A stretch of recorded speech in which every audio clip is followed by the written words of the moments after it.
right, hey guys, how's it going? This is Humane at Home for the San Diego Humane Society. My name is Lovejoy.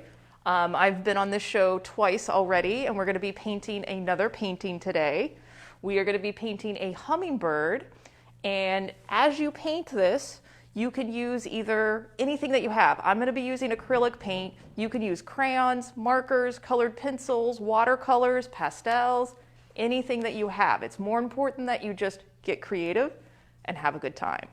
So what we're going to be painting today, we have our hummingbird on here, and I am on an 8x10 canvas, and it is stretched, so I'm going to recommend that you, if you're on a stretched canvas as well, paint the edges. And for our design here, we have our outline, and you've got two options of how you can do this for your canvas. You can pause the video and draw what you see, and then pick up the video for the painting portion. Or, and I believe there's a link in the description box below, you can go to my website, purchase the traceable for $2, you download it, print it out, and then with carbon paper, here we go. So you would print out your traceable, and then with carbon paper, you'd layer it on there, and then draw on there, and you would transfer this image to your canvas.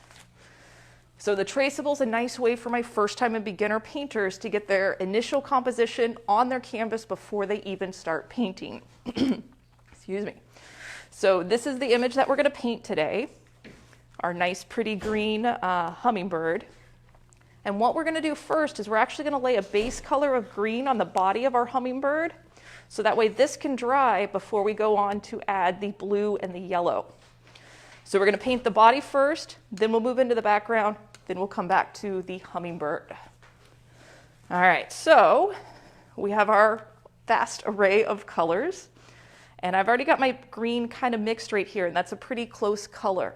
If you are making your own green, you can take yellow and blue and make your own green, or if you already have that in a bottle, you can use that. So what I'm going to do is take that direct green I already mixed, and we're going to fill in the whole body of the hummingbird. So as you're painting, you can make kind of a wide brush stroke, you can turn it sideways, make a skinnier brush stroke, or you can make X marks and kind of fill that space in. Doesn't really matter which one you use, but we're going to be filling in the entire body. And if you happen to go over the beak, it's okay.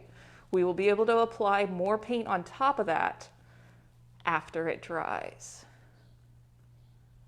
And if you are painting along with me and you may be holding your breath right now, take a big inhale and just let it all out. Even if you're not painting with me, go right ahead and take a big inhale and just relax.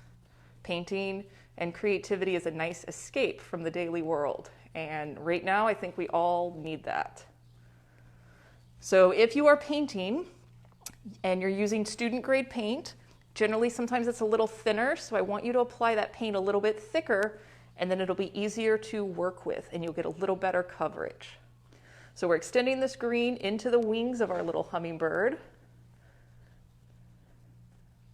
And again, I'm just going right over those black lines, covering all that area. All right, so now we have our base of our hummingbird on here, and we're going to do a little bit of wet on wet blending. So we're going to take a slightly darker color and give him a little shadow on his belly and a little bit on the top of the head. So to make that, we're going a little bit darker green. So I'm going to take some of this green aside, put it into a little spot, and then we're adding a little bit of blue to go a little bit darker. And now I'm going to take that color, I'm going to place it in a few areas on the green, and I want you to just mimic that to the best of your ability on your canvas. You are strengthening your power of observation as you paint along today. So placing it right on top, and let's get a little on the wings right there. Then you can wipe that brush off, and then with light pressure, where the two colors meet, you can kind of blend them together. And this is called wet on wet blending.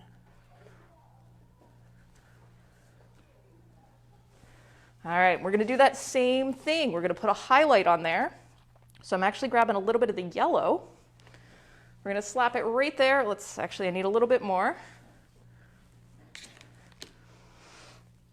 And again, we've got a good blob on there, but our light colors actually get eaten up quickly with our darker colors. So using light pressure, I'm just going to softly kind of squish that yellow paint into the green. And again, you'll notice that it kind of changes colors. Your pressure, some of your brush strokes might show up. Each one of you will have your own painting style. All right, so while we let this dry, we're going to move into the background and we're going to fill this whole area up. And I'm going to be using various shades of light blue and darker blue. But if you want to change your background at all, if you want teal or purple or a sunset, please, by all means, change and make your painting what you want. And no matter what you paint today or tomorrow or the next day, make sure you tag San Diego Humane Society and send us your pictures. And if you want to tag Paint with Lovejoy, that would be awesome too. All right, so for our background, we're going to be making shades of blue. We're going to start with light blue first. So I've got a huge chunk of white right there and a little bit of blue on my paint, on my brush. So I'm going to put that blue right next to it and then start mixing, and you see that it starts off kind of light. If that's darker than you want, you can make a new pile, or if you need to, you can add a little bit more blue to it. But we're going to start with our light blue, put them in a few areas, then we're going to go to medium blue and then dark blue. And again, if you're using student grade paint, apply your paint a little bit thicker. And try different brush strokes. Painting is a very therapeutic activity to do, no matter what your age. And it's nice that while you're painting, you're so focused on what you're painting that you kind of forget about the rest of the world for a little bit. And that is certainly why I paint. All right, I'm actually going to take my mask off so you guys can hear me and I can breathe a little more appropriately. There we go. All right, so yeah, if you have any frustrations, take it out on the canvas. Any anxiety from things happening right now, take it out on the canvas. And if you have to mix your shade of light blue 2 or 3 times, don't stress about getting the exact same shade every time. A little variety is to your benefit. So now we're going to go a little bit darker blue. So I'm taking that light blue that we were just using, adding a little bit more blue. I want you to go 2 or 3 shades darker than what you were just using, even if it's a slightly different color than what I have on my canvas. And where the 2 colors kind of meet, you saw that I was overlapping the darker blue with the light blue. Play with that, and you can really kind of have fun in your background. If you feel like finger painting, go for it. It's very therapeutic. And if you're using crayons or markers or anything, just enjoy it and have fun being creative. And then tag us in any of your pictures that you upload. I really enjoy seeing them. And I know the Humane Society enjoys it as well. All right, and I'm gonna do something that some of you guys at home might do as well. If you're getting really excited while you're painting and you just took the beak off of your hummingbird like I just did, don't freak out. This is not a real bird, it's just a painting, but we can reapply that beak on top of the background when we get to our black paint. So basically with painting, don't stress or freak out about anything. Bob Ross had it completely right, and I'm a huge Bob Ross fan. Happy accidents. Just embrace whatever it is that you're doing. It is more important that you're actually creative and going through the process rather than how anything turns out. And I have the tendency to stick with the same brush as I paint the entire painting, but if you need to switch brushes to a smaller or larger brush, by all means, adjust what you need. So I have to make that dark color, that medium blue again. It might be a slightly different shade, that's totally okay. Yep, a little bit darker. And I like having the variety in the background. And same thing on the wings, if you overlap them a little bit, totally okay. And where they kind of meet together, you can kind of light pressure again and just soft little wisps back and forth. The more that you paint, the more the blending will become comfortable and the more holding the brush. You know, your brain's taking in a lot of information when you begin painting or begin creativity. You're getting comfortable with the pressure of your brush, you're getting comfortable with mixing your paint, with what you want to create, how to look at the image and break it down. how to follow instruction from a teacher online. You know, you're taking in a lot of information, so be kind to yourself as you are in the beginning stages of painting.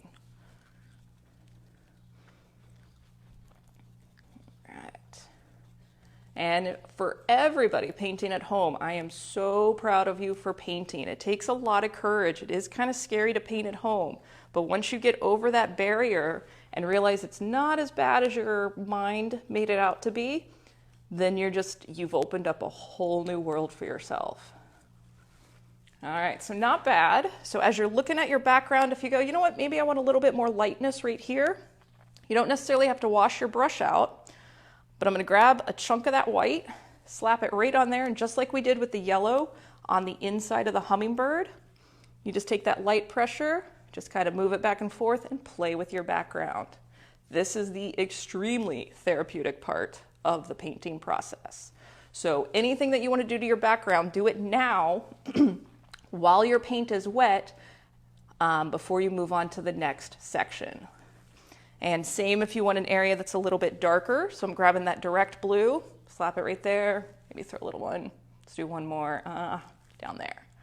Then wipe that brush off, and you'll notice your darker colors go a lot further than the lighter colors. And the more that you paint, the more you kind of get comfortable with that process. And for anybody that wants to paint on a more regular basis, I do daily demos on my YouTube channel. So go to YouTube, search for Paint with Lovejoy, and just kind of scroll down that page and you'll see the subjects for the next daily demos that I do.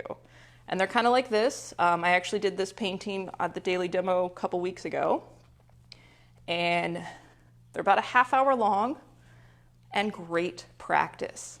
And I kind of do, like I said, the same method where we have the traceable and then we move along and break down the painting. And I do have some palette knife painting applications in there. So basically, like I said earlier, I just want you to get creative more and more and more. Okay, so I'm pretty happy with where the background is. We're gonna move into, back to our bird. So we've got purple tail feathers here. And you have your option. You could do purple tail feathers and purple feathers here, or I have a light raw sienna that we'll be using for the wings up here. If you don't have raw sienna, like I said, you can just use your light purple. And the raw sienna, get my finger out of the way, the raw sienna is going to be your light brown. So for our purple, we'll start with the tail feathers. We're going to make a light lavender, a light purple. And just like we kind of did with the background, we're going to start with a lighter color and then go a little bit darker. So clean that brush out really good. Then I'm going to take a chunk of that white, put it off onto a new spot on the palette. And again, a small amount of pigment goes a long way to make our light lavender color. And that's lighter than I want, so I'm grabbing a little bit more pigment. Yeah, that's not too bad. I can work with that. All right, and we're going to build on that same concept that we did for the body of the hummingbird and the background. We're going to lay our base light color, then we're going to put a darker one, and then we're going to put a lighter one. So I try to build on the same kind of set of skills so you can get more and more comfortable with the process of painting. All right, bringing it right up to there. And if you are painting as quick as I am, I would recommend that at certain points you can let your paint dry so that way you don't contaminate it. Like if I'm being very careful as I come next to the blue with the purple so I don't get some of that blue background color in my wings. If you happen to get some of your background color or another color in what you're applying, you've got two options. You can be like Bob Ross and turn it into a happy accident and just work it into your design. Or if it bothers you too much, just take a paper towel, wipe it off, and then reapply your new color of paint. Like I said, with art, it is not meant to be taken super, super seriously, especially when you're beginning to start painting. It's meant to be more fun. All right, so we have our light lavender on there. Now I'm actually moving down to a small pointy brush, and I'm gonna make a slightly darker purple for kind of this shadow right here on the edge. Actually, we're gonna be using the direct purple. So I'm gonna place it in each area, and again, I want you to mimic that to the best of your ability at home, and then I'm gonna wipe my brush off, and we're gonna blend this into the tail feathers. And again, you're strengthening your power of observation as you do this. And the more that you do it, the stronger that skill gets and the more fun you'll have with painting. All right, so we've got kind of our base lines on there. I want you to take your brush, wipe off any of that excess paint. You don't necessarily have to clean it. And then with kind of medium pressure, I'm going to be squishing that dark purple into that super light purple. So like I said, each one of you is going to find your own kind of groove with this. There we go. We're just kind of pulling it into that light lavender color. And as you get more and more into the painting process, as you get about halfway through the painting, I want you to get out of your chair, step about 5 to 10 feet away from the canvas and look at your painting from that distance. That 5 to 10 feet away is the normal viewing distance for most things in life, especially artwork. And it looks entirely different from that distance compared to the 2 feet that it's in front of you while you're creating. So make sure you put that into your habit of painting. So we've got our nice blending here. Now we're going to do that exact same thing, but with white. We're going to put our highlight on there. And we're actually going to put our highlight on the opposite side. So again, I've got my pointy brush, white paint. I'm going to slap this on here and then clean my brush off and smush it into the base color. And again, that light color is going to get eaten up pretty quickly. So I'm going to be pretty generous with the amount of white that I'm putting on here. And then wipe that brush off and then light pressure. And as I'm looking at this, I want one more shade darker. So let's go back to the purple and just in a few areas, because I like how dark that is right there. I want a few of those over on this side. So I'm just going back with that direct purple. We're not going to blend it in as much. If you like your tail wing feathers, how they are, you can skip this step. I just wanted more of that dark purple in there. All right, so you're going to clean your brush really good again. We're going to move into the wings and we're going to repeat that same process, but I'm going to use raw sienna. You get your option if you want to use the light purple, or like I said, I'm going to be using raw sienna, that light brown. All right, so again, we're going to start with that white, put a little chunk up here, and then we're going to be adding that raw sienna to it, the light brown. So I'm kind of going for a bit of a creamy color. And if you're like me and you've got your colors next to each other while you're mixing, just be a little more conscious of what you're picking up so you don't contaminate it. Or, like I said, work it into it. Bob Ross will be proud of you. All right, so we're going to fill in the rest of these wings. And then, like I said, do the same thing for our blending.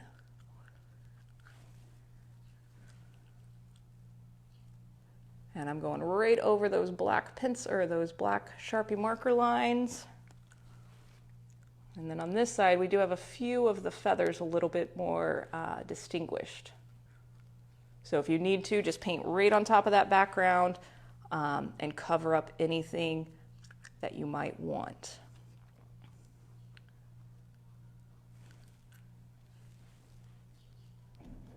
All right. And again, if you're holding your breath, when I used to have the classes in my studio, the room would sound different when people were holding their breath. And at probably about 3 different points for my Paint Your Pet class, it was pretty common that collectively the whole class would hold their breath because they were nervous. So start to notice how often you hold your breath. And if you're noticing that maybe as you go to touch the canvas, you're kind of shaky with the brush, that means you're holding your breath. So exhale as you touch the brush to the canvas, and that will help you out. All right, so now I just kind of wiped the brush off, and I'm going to grab some of that raw sienna, just the direct raw sienna, and just like we did with the purple, we're going to be placing these lines on here. And then we'll do a little bit of a squish blending. And sometimes it's nice to just say you get to squish paint.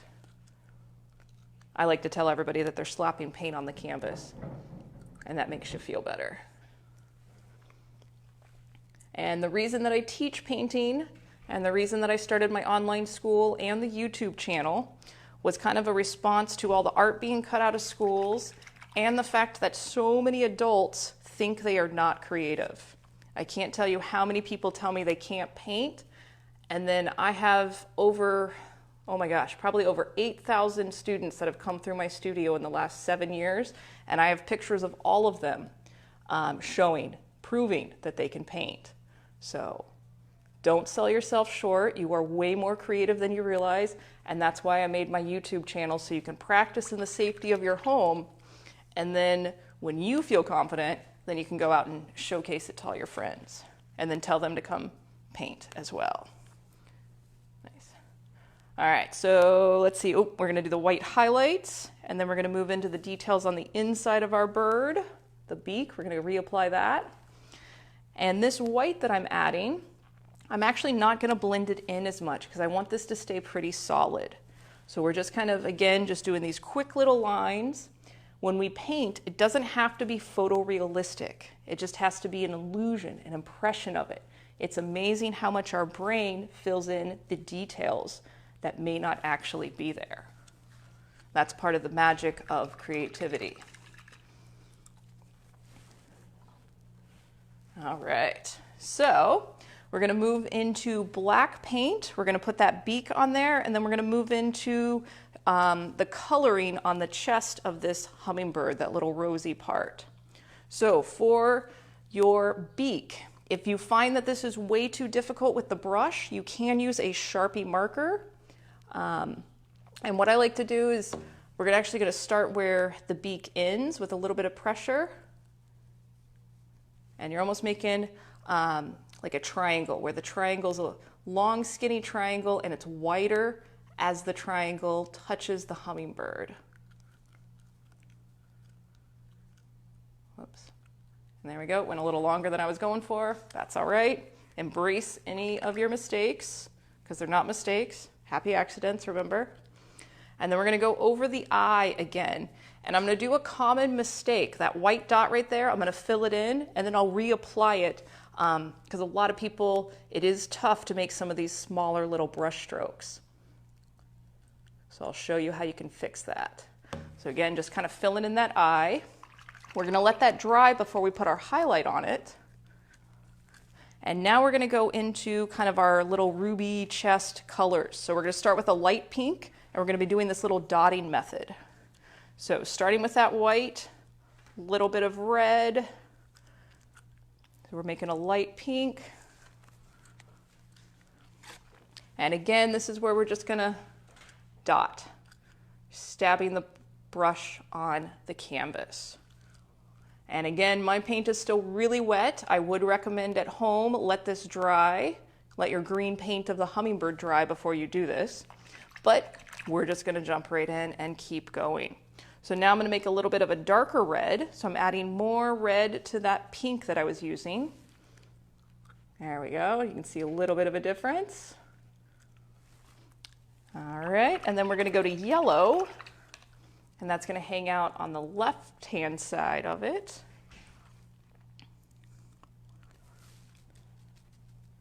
And again, being pretty generous with the amount of paint on my brush, just because my paint's still kind of wet. And then it looks like we got some medium blue. So going back to a blue shade about this color, and it's hanging out in the bottom area. And then I am going to put a little bit of a shadow on the top of his head. So with that medium blue, again, I put a little bit of blue aside. We're mixing it with the white. Let's go a little bit darker. There we go. And same thing, we're just going to be doing this little dotting. All right, and then I'm going to go in with some direct blue. It's like a little confetti of all kinds of colors here.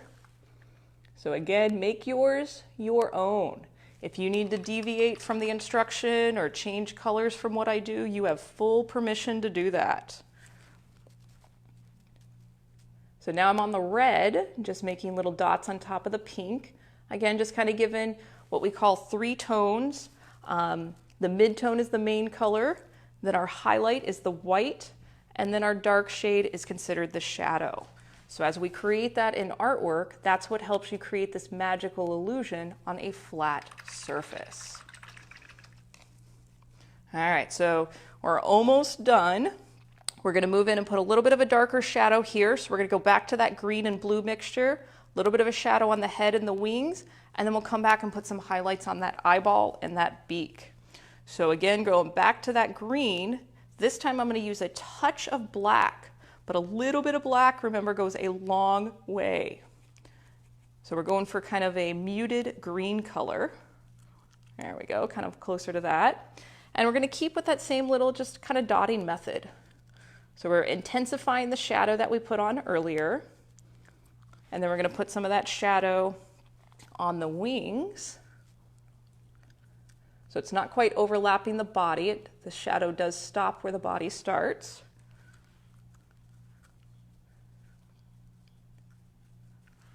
All right, and then we've got a little bit on the top of the head. And I'm just making sure I'm over all those black lines from the beginning. I only do the black outline. I outline my traceable with a Sharpie marker, and I only do that for these videos so that way you guys at home can see it.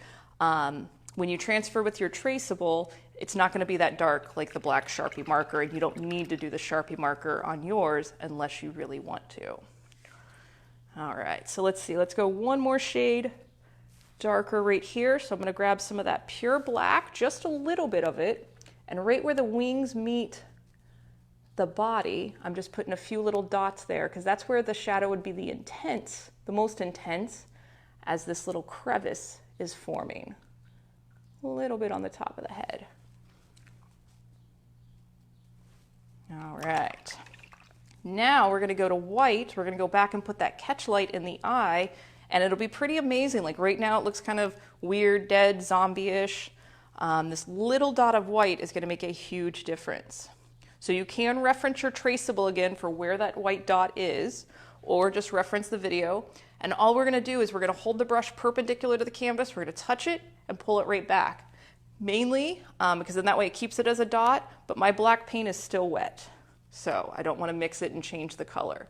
So if you look at the eyeball, kind of like the face of a clock, we're going to put this dot at 1 o'clock. And again, exhale as you touch your brush to the canvas. Then I'm going to leave some of that white paint on my brush and on the top of the beak. And it doesn't have to be a full line. It's kind of choppy on this one, but we're going to get a little bit of a highlight, and then I'll come back for that little residual highlight on the eye. So if you need to, as you're doing these small little things, you can put your pinky on the edge of your canvas and use that as your pivot point, or rest your forearm against the edge of the table. And that will make it easier as you get into making some of these smaller lines. And again, we're just putting a little bit of a highlight on the top of that beak.